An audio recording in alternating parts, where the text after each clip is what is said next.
दोस्तों, अभी तक आप लोगों ने देखा कि सभी लड़कियां अपने कपड़े चेंज करती हैं और फ्रेश होकर आराम से सो जाती हैं। अब आगे राधा और रूबी तो अपनी सगाई की अंगूठी को ऐसे निहार रही थीं जैसे किसी ने हथेली पर चांद लाकर रख दिया हो। उसके चेहरे पर आज एक अलग ही नूर था। दोनों को अपने अपने पार्टनर्स की बहुत याद आने लगती है और उनकी आंखों से नींद कहीं दूर चली जाती है। वैसे ही हाल कुछ बॉयज़ के कमरे पर था। सब लोग एक दूसरे पर फैलकर सोए थे, लेकिन अधर्व और रोहन की आंखों में नींद नहीं थी। कोई अपने फ़ोन पर अपनी मंगेतर का फोटो निहार रहा था तो कोई अपनी इंगेजमेंट रिंग को।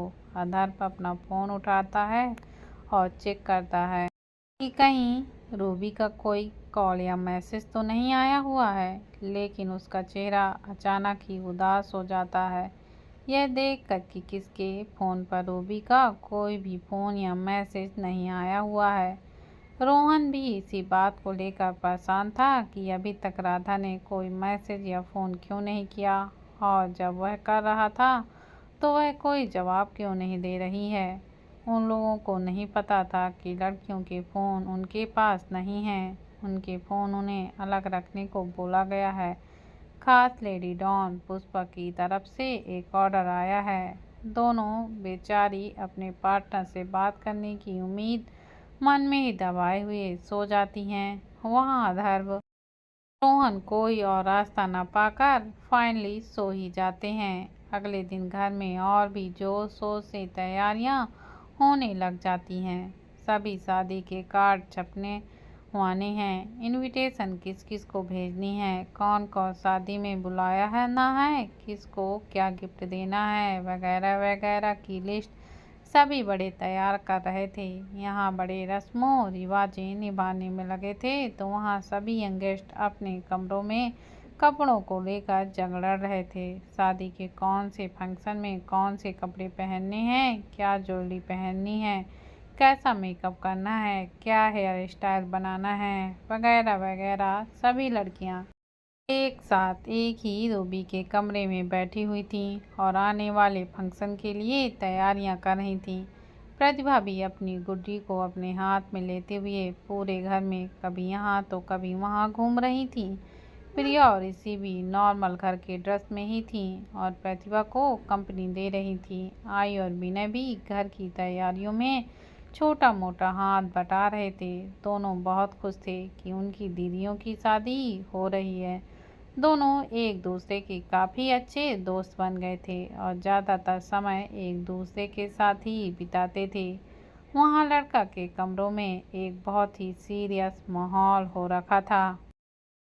सभी लड़के बैठ एक दूसरे की तरफ सीरियस लुक दे रखे थे। तो क्या सोचा, कहाँ करने वाले हैं हम हमारी the one and only great bachelor party. Tarun excited होकर बोला। रोहन अपना हाथ उठाकर अपना एतराज़ जताते हुए बोला, तुम लोगों को जो करना है करो, लेकिन मैं कोई बैचलर पार्टी नहीं करने वाला। ये बोलकर रोहन जाने लगता है कि पारस उसे धकेल कर दोबारा से बिठा देता है। क्या बकवास कर रहा है तू, क्यों नहीं करनी तुझे बैचलर पार्टी। रोहन इरिटेट होकर बोला, अगर मेरी वाली को पता लग गया तो शादी से पहले ही तलाक ले लेगी। मैं एफर्ट नहीं कर सकता भाई, मैं उसे खो नहीं सकता। मुझे नहीं करनी कोई पार्टी वार्टी। रोहन की बात सुनकर कार्तिक अपनी आंखें घुमाकर बोलता है, हाँ हाँ जोरू का गुलाम एक तू ही है यहाँ पर जिसे अपनी बीबी की फिक्र है, और वो भी जो अभी तक हुई भी नहीं। तुम मेरा देखो, मेरी वाली तो माँ बनने वाली है, फिर भी मैं कर रहा हूँ ना ये पार्टी। अरे कुछ नहीं होता भाई, उन लोगों को पता भी नहीं चलेगा और हम पार्टी करके वापस भी आ जाएंगे। इतनी टेंशन लेने की कोई भी ज़रूरत नहीं है। Just chill. रोहन कार्तिक की तरफ देखकर बोला, क्या घंटा चिल, तूने तो मेरे डिवोर्स का पूरा इंतजाम कर रखा है क्या। मैं नहीं जा रहा हूँ किसी भी पार्टी वार्टी के लिए, उसे अच्छा नहीं लगेगा यार, अगर उसे पता चल गया तो। पारस कार्तिक के कंधे पर हाथ रखकर बोला, अरे भाई, कैसे पता चलेगा?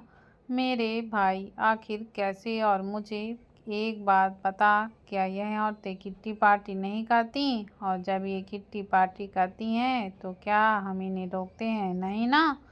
तो बैचलर पार्टी के लिए यह हमें क्यों रोकना चाहती हैं? यह पार्टी हमारा अधिकार है और हम अपना अधिकार किसी के लिए नहीं छोड़ेंगे।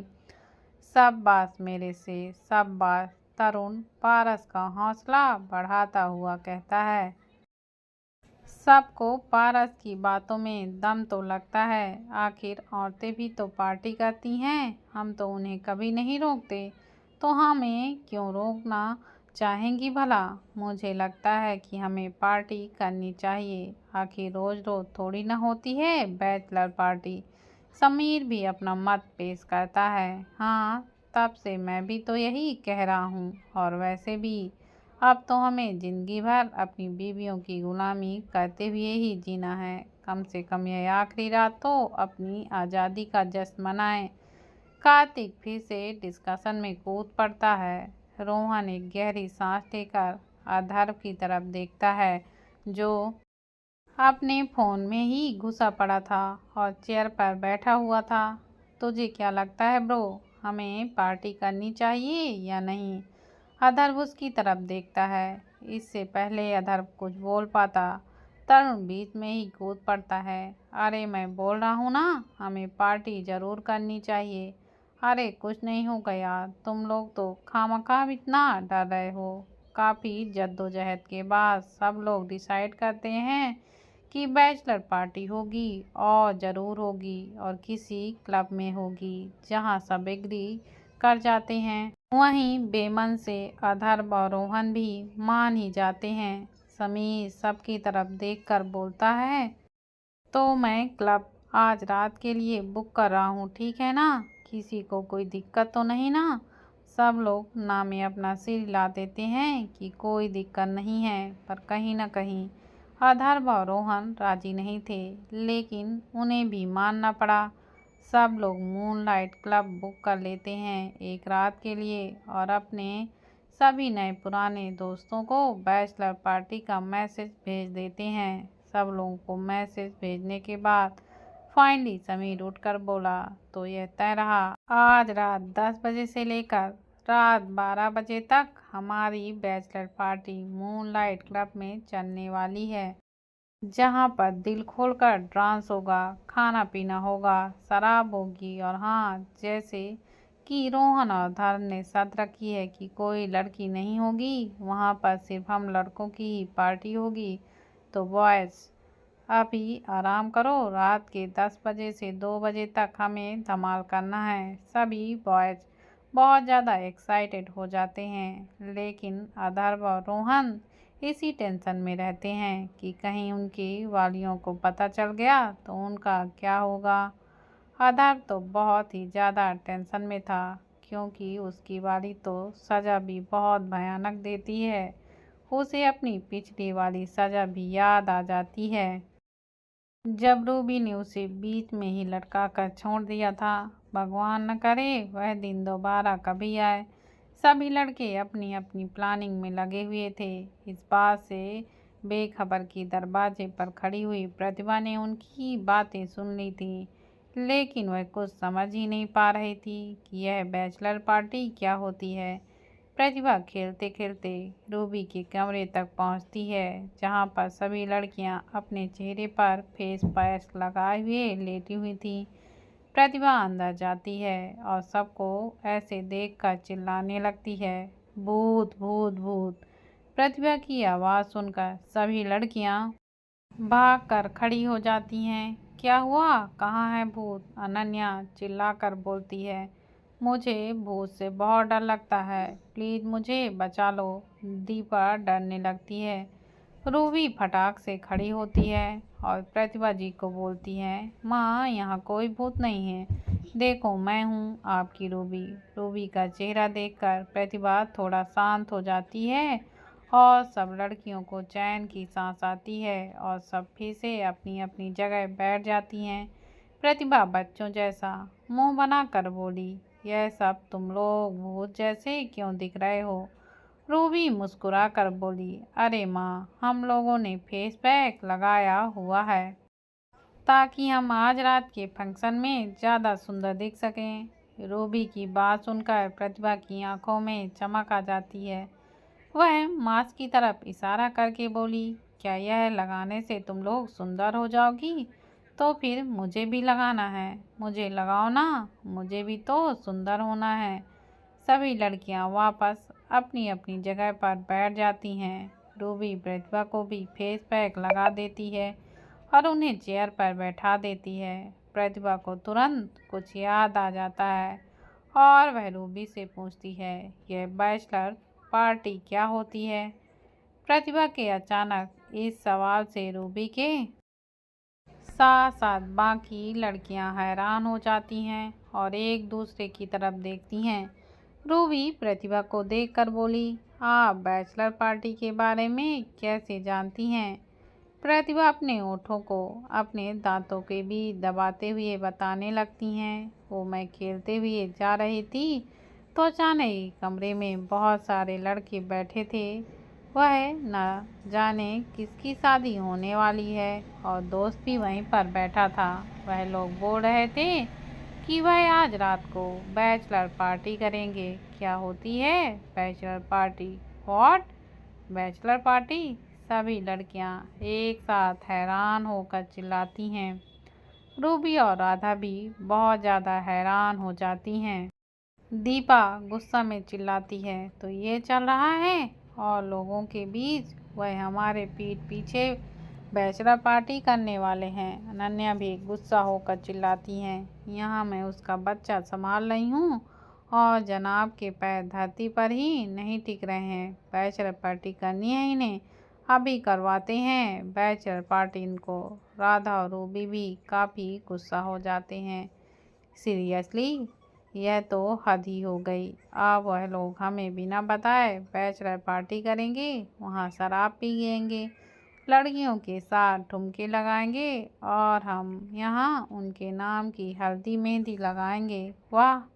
किरण की बात सुनकर सभी लड़कियाँ हैरानी से उसकी तरफ पलट कर देखती हैं। मुझे ऐसा लगता है कि शादी मेरी या राधा की है। तुम लोग किसके नाम की हल्दी मेहंदी लगवाने वाली हो? रूबी कंफ्यूज होकर पूछती है। किरण तुरंत अपनी बात को बदल कर बोली, अरे हाँ, मतलब मैं तुम लोगों की ही तो बात कर रही थी। तुम्हारे पार्टनर तुम्हें ऐसे धोखा कैसे दे सकते हैं? तुम्हें उन्हें सबक सिखाना ही चाहिए। चलो हम इनकी पार्टी में चलकर पूरी पार्टी को बर्बाद कर देते हैं। किरण की बात सुनकर सभी लड़कियां एग्री करती हैं। तुम सही कह रही हो, हमें उन्हें सबक सिखाना ही चाहिए। रूबी भी अपनी सहमति जताती है। लेकिन हमें यह कैसे पता चलेगा कि वह लोग पार्टी करने कहाँ वाले हैं? राधा कन्फ्यूजन में पूछती है। राधा की बात सुनकर सभी लड़कियां फिर से चिंता में आ जाती हैं। राधा प्रतिभा जी की तरफ देखती है, जो टुकुर टुकुर उन्हें ही देख रही थी। वह प्रतिभा जी के पास जाकर उनके पास बैठ जाती है और प्यार से उनका हाथ पकड़कर बोलती है, माँ, आपने उनके कमरे में क्या क्या सुना? क्या आपने यह सुना कि वह लोग कहाँ पर पार्टी करने वाले हैं? रूबी की बात सुनकर प्रतिभा कुछ देर सोचती है। सभी लड़कियां प्रतिभा जी की कुछ बोलने का बेसब्री से इंतजार कर रही थीं कि तभी प्रतिभा जी एकदम से ही उछल पड़ती हैं और बोलती हैं, हाँ, मूनलाइट क्लब। हाँ, यही बोला था उन्होंने कि वह रात को 10 बजे से 2 बजे तक मूनलाइट क्लब में नाचेंगे, दारू पिएंगे, पार्टी करेंगे। Moonlight club? सभी लड़कियां अलर्ट हो जाती हैं। तो मूनलाइट क्लब में पार्टी करने वाले हैं वो लोग। ठीक है, हम भी पार्टी में पहुंच जाते हैं और उनके रात को और भी ज़्यादा रंगीन करने का इंतज़ाम करते हैं। राधा बोलती है। सभी लड़कियां अपना हाँ में सिर हिलाती हैं और रात की तैयारियों में जुट जाती हैं। रात के 9:30 बजे सभी लड़के घर के पीछे वाले गार्डन पर मिलते हैं। सभी बहुत ही अच्छी तरह से तैयार होकर आए थे, जैसे पता नहीं कहाँ और क्या करने जा रहे हैं। तो सब लोग आ गए। कार्तिक बोलता है, अरे नहीं, अधर्व अभी बाकी है। रोहन तुरंत बोलता है। वह अधर्व अंदर से बाहर आने के लिए निकलता है कि तभी रास्ते में अचानक उसे रूबी मिल जाती है और उसके कदम वहीं ठहर जाते हैं। इस वक्त कहाँ जा रहे हो? होने वाले हस्बैंड रूबी को अपने सामने देखकर अधर्व तुरंत नर्वस हो जाता है और इधर उधर देखने लगता है। उसे समझ में ही नहीं आ रहा था कि वह क्या बोले और झूठ बोले तो भी कैसे बोले। अगर रूबी ने उसे पकड़ लिया तो उसके लिए बिल्कुल भी अच्छा नहीं होगा। ओ मैं एक ज़रूरी मीटिंग है क्लाइंट के साथ, इसलिए जा रहा हूँ। जल्दी आ जाऊँगा। अधर्व हिम्मत करके झूठ बोल ही देता है। रूबी अपनी भौहें उठाकर उसके पास आती है। मीटिंग? वो भी इस वक्त? बहुत अजीब है। और इतना सज धज के तुम मीटिंग में जा रहे हो? लग तो रहा है जैसे किसी पार्टी के लिए जा रहे हो। रूबी की बात सुनकर अधर्व जोर जोर से खांसने लगता है, जैसे उसका झूठ ही पकड़ा गया हो। रूबी अधर्व को पानी का गिलास पकड़ा कर बोलती है, अरे संभल के, तुम्हारी सांस बहुत ज़रूरी है, रुकनी नहीं चाहिए। रूबी हल्का सा मुस्कुरा कर बोलती है। उसके चेहरे पर एक शैतानी हंसी थी जिसे अधर्व बहुत अच्छे से वाकिफ था। उसे बहुत बुरी फीलिंग आने लगी थी। रूबी रूबी मैं एक्चुअली, अधर्व कुछ बोलने ही वाला होता है कि तभी उसके पीछे से कार्तिक आ जाता है। अरे अधर्व, तुम अभी तक निकले नहीं मीटिंग के लिए? थैंक्सफुली कार्तिक ने सब सुन लिया था और वह अधर्व को बचाने के लिए बीच में ही कूद पड़ता है। हाँ बस अभी निकल रहा हूँ, यह बोलकर अधर्व तुरंत वहाँ से निकल जाता था, क्योंकि उसे डर था कि अगर वह और भी ज़्यादा वहाँ रुका तो रूबी उसका झूठ पकड़ लेगी या वह खुद ही सच उगल देगा। अधर्व के वहाँ से निकलते ही रूबी कार्तिक की तरफ पलटती है। उसे ऊपर से नीचे तक देखकर बोलती है, तुम इतनी रात को इतना सज धज के क्यों घूम रहे हो? तो कार्तिक थोड़ा नर्वस होकर बोलता है, ओ रूबी, मैं भी अधर्व के साथ मैं मीटिंग अटेंड करने जा रहा हूँ। रूबी अपनी भौहें उठाकर बोलती है, अच्छा हाँ, वो क्या है ना कि इस प्रोजेक्ट पर हम लोग साथ में ही काम कर रहे हैं, इसलिए। यह बोलकर और सवालों से बचने के लिए कार्तिक भी तुरंत वहाँ से कट लेता है। रूबी वहाँ पर डेविल स्माइल के साथ खड़ी रहती है। तुम लोग चलो, हम भी पीछे पीछे ही आ रहे हैं। मैं भी देखती हूँ कि तुम्हारा प्रोजेक्ट कितनी देर चलता है। सभी लोग घर के पीछे गार्डन के एरिया में इकट्ठे हो जाते हैं। कार्तिक और अधर भी वहाँ पर आ जाते हैं। कहाँ रह गए थे तुम लोग? कितनी देर से इंतज़ार कर रहे हैं तुम्हारा। और कार्तिक, तुम तो अधर को लेने गए थे, खुद इतनी लेट कैसे हो गए? रोहन बोलता है। कार्तिक अपना पसीना पोंछते हुए बोलता है, अरे मत पूछ, हॉल में रूबी मिल गई थी, कितनी मुश्किल से उसे डालकर अधर को बचा लाया हूँ, मैं ही जानता हूँ। चलो अभी यहाँ से निकल लेते हैं, इससे पहले कि हम पकड़े जाएं। यहाँ पे कोई और देख ले। तुम लोग एक काम करो, फिर से सोच लो, मुझे कुछ अच्छी फीलिंग नहीं आ रही है।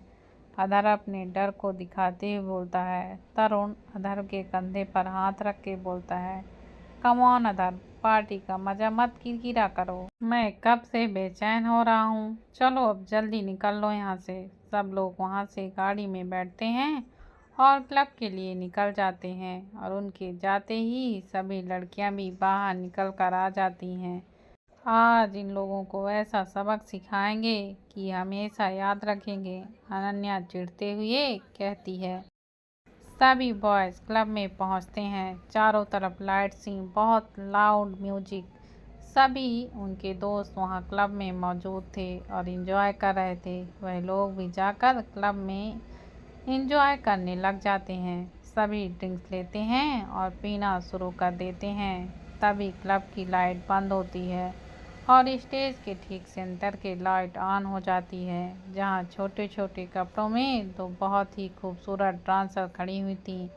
म्यूजिक ऑन होता है और दोनों डांसर नाचना शुरू कर देती हैं। ऐसे दो डांसरों को देखकर अथर्व और रोहन का मुंह फटा का फटा रह जाता है। रोहन पारस की तरफ घूर के देखता है। मैंने तुम लोगों को बोला था ना कि क्लब डांसर को मत बुलाना, तो यहाँ पर ये क्यों हैं? रोहन की बात सुनकर पारस अपनी आंखों को घुमाकर बोलता है, कम ऑन यार, लड़कियों के बिना भी भला पार्टी में मज़ा आता है क्या? अरे किसी को पता नहीं चलेगा, तुम लोग एंजॉय करो ना यार। यह बोलकर वह उनके हाथ में एक एक ड्रिंक और थमा देता है। बेचारे अथर्व और रोहन कुछ नहीं बोल पाते। अब जो हो गया सो हो गया, अब या तो बैठकर रोते रहो या पार्टी एंजॉय करो। तो उन लोगों ने फाइनल ये सोचा कि पार्टी एंजॉय कर लेते हैं। गाना शुरू हो जाता है। दोनों डांसर बहुत ही सेक्सी लटके झटके मारकर नाचना शुरू कर देती हैं। डांसर के साथ साथ सभी लोग भी नाचना शुरू कर देते हैं। कोई स्टेज पर चढ़कर नाचता है तो कोई बाहर के पास खड़ा होकर ही ठुमके लगा रहा था। वहाँ डांसर स्टेज के बीचों बीच नाचना शुरू कर देती हैं। पारस, तरुण, कार्तिक, समीर सब एक्साइटेड होकर स्टेज पर ही चढ़ जाते हैं और उनके साथ झूम झूम कर नाचने लगते हैं। तरुण एक डांसर के साथ और कार्तिक दूसरे डांसर के साथ नाचने लग जाता है। अथर्व और रोहन अपने अपने ड्रिंक्स लेकर स्टेज के नीचे बार के पास ही खड़े हुए थे और बस देखते ही देखते एंजॉय कर रहे थे। रोहन अपने आप को राधा और अथर्व अपने आप को रूबी के साथ इमेजिन करता है, जैसे कि वहीं दोनों स्टेज पर डांस कर रहे हों। यह सोच सोच कर उनके चेहरे पर मुस्कुराहट खिल जाती है। उन्हें अपने अपने पार्टनर्स की काफ़ी याद आने लगती है।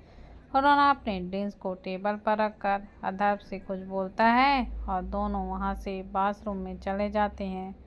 दोनों बाथरूम करते करते एक दूसरे से बात करते हैं। भाई, तुझे नहीं लगता कि हमने यहाँ आकर थोड़ा गलती कर दी है? आई मिस यू राधा यार। हाँ, I also miss you Ruby.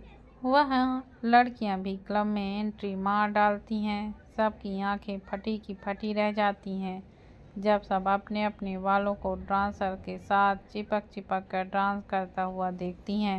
सबका खून बनने लगता है। राधा और रूबी की नज़रें अथर्व और रोहन को ढूंढ रही थीं। वह वहाँ पर उस वक्त नहीं थे। अथर्व जैसे ही बाहर आने लगता है तुरंत उसके कदम वहीं पर ठहर जाते हैं। जब उनकी नज़रें सीढ़ियों से उतरने वाली रूबी और बाकी की लड़कियों पर पड़ती है। रोहन बाहर जाने वाला होता है। वह तुरंत रोहन का हाथ पकड़कर उसे दीवार के पीछे खड़ा कर देता है। रोहन हैरानी से अथर्व की तरफ देखकर बोलता है, क्या हुआ ब्रो? अथर्व रूबी और बाकी की लड़कियों की तरफ से इशारा करता है, जिसे देखकर रोहन की भी फट जाती है। हे भगवान, यह लोग यहाँ क्या कर रही हैं? ब्रो, अगर इन्होंने हमें देख लिया तो हमारी वाट लगा देंगी। अथर्व को भी बहुत घबराहट हो जाती है। वह इधर उधर देखने लगता है कि तभी उसकी नज़र बाथरूम के ऊपर वाली खिड़की पर पड़ती है कि तभी उसे अचानक एक आइडिया आता है। सभी लड़की अपने अपने वालों को सबक सिखाने के लिए स्टेज पर चढ़ जाती हैं और उनके साथ डांस करने लग जाती हैं। जब सभी अपनी वाइफ्स और गर्लफ्रेंड को स्टेज पर देखते हैं, उनकी फट के हाथ में ही आ जाती है। गाना फिर भी बजते रहता है और उनकी वाइफ और गर्लफ्रेंड उन्हें जानलेवा एक्सप्रेशन के साथ घूरते घूरते डांस चालू रखती हैं। सारे बॉयज वहीं खड़े खड़े कांपने लग जाते हैं। रूबी और राधा अब भी रोहन और अथर्व को ही ढूंढ रही थीं, क्योंकि वह दोनों उन्हें कहीं भी दिखाई ही नहीं दे रहे थे। सभी लड़कियां अपने अपने वालों को पकड़ के और खींच के क्लब के बाहर ले जाती हैं। रूबी और राधा वहीं पर रोहन और अथर्व को ढूंढती हैं। अथर्व, मुझे बाहर निकाल, मैं फंस गया हूँ। रोहन खिड़की में आधा अंदर और आधा बाहर की तरफ लटका रहता है। अधर पूरा बाहर निकल चुका था और रोहन को भी खींच के बाहर निकालने की कोशिश कर रहा था। दोस्तों प्लीज़ अगर आपको मेरी कहानी पसंद आती है तो प्लीज़ चैनल को लाइक करें, शेयर करें और सब्सक्राइब करना मत भूलिए और कमेंट करके ज़रूर बताइए कि आपको मेरी कहानी कैसी लगी। धन्यवाद दोस्तों।